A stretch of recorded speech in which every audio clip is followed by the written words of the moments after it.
Hey, what's up, everybody?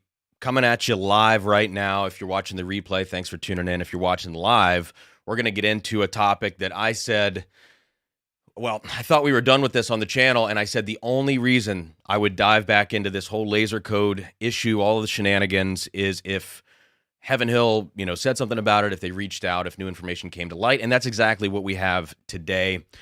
So we have some emails that I have to show all of you that Heaven Hill sent. I want to read them to you and put them on the screen so you can see exactly what they said. All right. None of this is necessarily groundbreaking. It's actually pretty predictable, but I still think it's interesting that they reached out. I want to say this at the beginning of the video. I actually did not contact Heaven Hill. I was planning on it, but things got busy here on the channel. Things got busy in my life. And one of the emails that I meant to send was to Heaven Hill, and I didn't send it. So they must have been getting a lot of questions from other folks, and I would imagine they took a look around, online. They probably stumbled across the video. I'm sure they stumbled across other videos because I know that I am not the only one to get these emails today, at least the initial one, right? A first email came in. I replied. They replied. I have 3 emails, and that is it. And, am I trying to stir the pot right now? No. But I want to be completely transparent about this because I did say, again, that if anything else came out, we are going to address it. All right. So thanks for being here, guys. I'm really not going to check the chat very much since we are doing this live. I might take just a second at the end. And look, I want to say this. I am a Heaven Hill fanboy. I love their products. This is not about a vendetta against Heaven Hill. It's nothing. It's just a fun thing that happened that we kind of started asking questions about. Some people got really upset about it in the Whiskey Tube community, in the comment sections. Even other Whiskey Tubers have been really kind of nasty about it. Some have been joking about it. If you saw the Bourbon Junkies video, they took a shot at me, and I love those guys. And it's fun to go back and forth about this. At the end of the day, I care about good whiskey, and why shouldn't we talk about this issue with laser codes and possible consistency issues? I think it's totally fair game, just like anything else that we talk about. You want the best whiskey? There you go. So we're talking about it today. I promise this is the final time, unless for some reason I'm served some sort of cease and desist or something. Well, in that case, it's definitely the final time, right? So let's get into it now. And you know what? It is midday, but I got this email in the middle of a rehearsal. I'm home from the rehearsal now, and I poured out some C923 because it's a great bottle. Cheers, guys. I'm going to take one little sip. Great stuff. It does start with A23 on the laser code, but we're going to get into it now. All right. So little backstory. If you haven't already seen the first video of mine, you can go check it out. I'll link it in the description after I record this live, where I kind of talk about the batch consistency, and I didn't have all the information at that time. I didn't fully understand the laser codes, the issue between A22 and A23.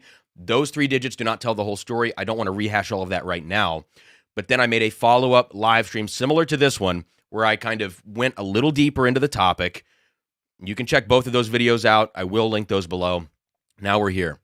Okay, so let me change my camera angle so I'm not looking directly at you guys, but this is going to show a little dead space on the screen so I can put these up. So this is the first email that I received today. Okay, so we get this overlay. I'm going to read it out loud. And I have redacted last names of the employee that I'm talking to. I redacted last names and contact information just to, make sure everything's squeaky clean. So Caitlin says, hello, Drums and Drams. Thank you for your interest in Heaven Hill. We would appreciate you sharing the below information with your audience. And that's exactly what we're doing right now. The laser codes on the back of Elijah Craig Barrel Proof C923 denote the date the liquid was bottled. I think we all kind of assumed that, but I will say, some people have been saying that 2.2 and 2.3 denote 2 specific batches. I thought maybe in the beginning that's what was going on. That's why I came up with the term micro batch, because I didn't really know how else to describe it. That is not the case. I already dispelled this. Many people already have. It's an ongoing batching process, and you actually need more digits than just those 3. She goes on to say, the liquid inside each bottle is 100% the same. Elijah Craig barrel proof bottling can be several days, and in this case, we're going to find out that it's many, many days. But the liquid inside is from the exact same batch. I think we all know that. It's the batch C923. The codes on the bottles denote. Here we go. Here's an example of a code. A233-32346. I know that's a lot, But let's go into this one more time because I told her that I would say this to all of you. A denotes the bottling line. The next 3 digits denote the day of the year out of 365 or 366 on a leap year. So 233 would be August 21, and 223 would be August 11. That shows that we have at least a 10-day bottling process, but we have come to find out that people have many laser codes that span much beyond 10 days. I've heard of a lot of different codes, some even A21. That one unconfirmed, but I've heard it in a comment section that there's an A21 floating around, so I don't know. Okay, so she gives the example of how those codes relate to the date that they were bottled, and it just demonstrates to us that the first 4 digits are the most important in terms of the day of the year that it's bottled. That final 3, which is the 5th digit in the laser code, denotes 2023. She doesn't say this, but it is the case. And finally, the last 4 digits denote the time of day in 24-hour kind of military time. So there you go. I am relaying this information to you. There you have it. So my response: hi, Caitlin. Thanks for reaching out. I shared the below date code information already with my audience in a follow-up video, which I did. That's that second video linked in the description. But I will be sure to do it again. We're doing it now. With that said, there still seem to be taste discrepancies noticed by many reviewers between the various bottling dates. This, I'm going to kind of go off script here, as we read through these things. I confirmed it, but I didn't confirm it blind. And again, all of this could be subject to palate issues between us. It could be subject to confirmation bias. We have to accept that. But everybody says do it blind. The junkies did it blind. They proved that there is a difference. There is a preference for A23, which again doesn't tell the full story. I want to keep putting that disclaimer in. Darrell chose it. Jeffrey Wack chose it. Jason chose it from the Mash and Drum. And others have chosen it. So I feel like at this point, and I've heard so many comments of people saying that they notice a difference, others saying they don't. But the anecdotal evidence is there. So I say that those discrepancies are still noticed. While I recognize all of the liquid comes from the same batch, many are wondering if this discrepancy may come from how the batch marries together in a blending tank over the period of many days of bottling. So now that we've dispelled this entire micro batch thing, which blew up and never should have happened, although it is a funny meme now kind of the prevailing thought is perhaps, allegedly, perhaps there is some difference as the batch kind of gets depleted in the in the blending tank as it's being bottled throughout this very long period of time. Maybe there are some differences as that process is going on. We don't know, but that's kind of what some people are assuming. So I say, if you're able, could you share any additional information on the batching, blending, and bottling process? If you're unable, and or if it is proprietary information, which we have to respect, I fully understand. I will still reiterate the bottling code information to my audience. We just did that, as well as your statement that the liquid is from the same batch. We already know it's from the same batch. We're not asking that question, but they put it in there. All right, and much to my surprise, a quick email did come through. I thought that there might be more red tape, more layers, more lawyers, whoever is on the back end of this PR thing. But it came through fairly quickly, which is great. And this final email, short, sweet, and to the point. Thanks for following up, Cameron. We are confident that there are no quality control issues with Elijah Craig Barrel Proof C923. So there you have it. That is the boilerplate, safe language that someone would use in a situation like this. Makes sense to me. Somebody on my Patreon said it best. I don't want to name any names here, but not surprised. They confirmed what you've already shared. Sadly, they have no incentive to disclose further info, as it may warp the market, which would be people searching for laser codes or lead to proprietary disclosure. My guess is they, like most distillers, this becomes speculation here about what the cause might be. So we'll just leave it at that, but it makes sense. PR, got to cover it. They have no real incentive. Even if this were an issue, there's no incentive to disclose it. And they're going to sell out of these batches one way or the other, and it doesn't matter. So there you go. I am going to check the comments now. I just wanted to put that out there. Daniel P. says that was useless. Look, again, I'm not saying that the batches that people are talking about, or rather the bottling codes that people are talking about as being the lesser or maybe the drier versions, or however you want to put it, I'm not saying that you shouldn't buy those. I'm not saying that you shouldn't drink them. But as a whiskey tuber, as somebody that reviews whiskey online, nerds out about it with everybody here, kind of our point is to talk about this stuff. It's not a slight at Heaven Hill. Again, huge fan here. Table's full of their bottles. I'm drinking C923 right now. But for anyone to say, drink good whiskey and shut up, I think it's kind of a lazy approach, and I want to put that out there as well.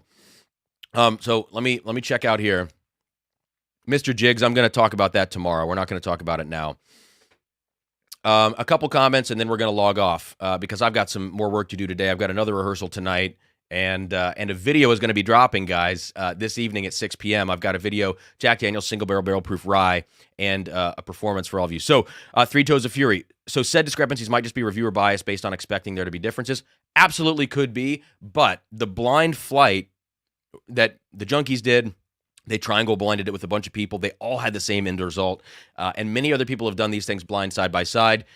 I'll take myself out of the equation. Personally, I think I do have a trained palate enough to be able to recognize those differences or to confirm that there are no differences. But let me take myself out of it and take my own ego out of it and rely solely on the people that did it blind. Those people have said the same things. But, of course, everything could be faulty. Everything could be faulty. The anecdotal evidence could absolutely mean nothing. Please hit that like button as well. I hate to plug it here on this kind of news-type stream, but, why not? Daniel P. says, they're going to remove laser codes after this. That would be funny. Yeah, so, look, another person here. Heaven Hill emailed us, too, and I just posted a short about it. There you go. So everybody's getting these kind of stock emails from Heaven Hill today. And if you see this, again, this is nothing bad. This is nothing against you guys. You're doing what you have to do, but we're talking about things that we talk about here online in the community, and it's just about good whiskey. Yeah, it is what it is. I don't think anybody should get really too upset about this, although I do apologize if your email inbox has been flooded, and if I had any part in making that happen. I could have never expected my initial video to do what it has done. So I do accept responsibility for that. Okay, scroll back down, a couple more, and then we're gonna bounce. Yeah, people say it's the lack of transparency that pisses us off. I don't know that they can really comment if there is proprietary stuff. If they don't want to give away too much, I get it. Guy says they're saying there is no quality control issue doesn't mean there can't be some inconsistency or taste differences. Yeah, I mean, look, it's super general language, and it's doing exactly what they need it to do to try to just get people off their back. I get it. Here we go. From this point forward, I bet Heaven Hill will be more diligent in their releases. Let's hope so. I mean, again, we could all be imagining this. And I don't say that 100% facetiously, like 50% maybe. Other brands may take notice and test before release. Yeah, absolutely. Mike, I've got one of each and don't taste any difference. Totally. And that's, again, we just don't know how deep this consistency issue could go, or if there's absolutely no consistency issue. Could be either one. But the blinds are interesting. Everybody said do it blind. A lot of people did it blind, and they all came up with the same freaking result, at least the ones that showed it on YouTube that I've seen. Okay. Hope you guys are having a good work day. I'm going to sign off. I think that's it, but here's the deal. Hit that like button on your way out. Thank you, Young Pei Chang. Thank you for the $5 super chat. And, this is going to be the end of it, unless for some reason Heaven Hill reaches back out after seeing this video. I don't expect that's going to be the case, and I would love to put this to bed. I'd love for the animosity to stop as well. I think it's a super silly thing to be at each other's throats about. It is what it is. We're discussing it like we would discuss any other issue. Prozac says, what made you think to check the codes in the first place? A comment on a breakingbourbon.com review. That's actually where this originated from me. I heard about it there. I heard about it discussed on Reddit somewhere, I believe, maybe a Facebook comment section. I tested it for myself. That's why I made the video. All right? So it didn't originate with me. I guess I'm trying to absolve myself of guilt there, but it is what it is. I put out the video. Okay, that's it, guys. Thanks for being here. Check out video release 6 p.m. this evening. It's going to be an interesting and different one. Hope to hear your comments about it. And let me know in this comment section, if you watch the replay, if you caught this live, what you think about this issue, what you think about Heaven Hill's response. And that's going to do it. Cheers. I'll see you guys soon here on Drums and Drams.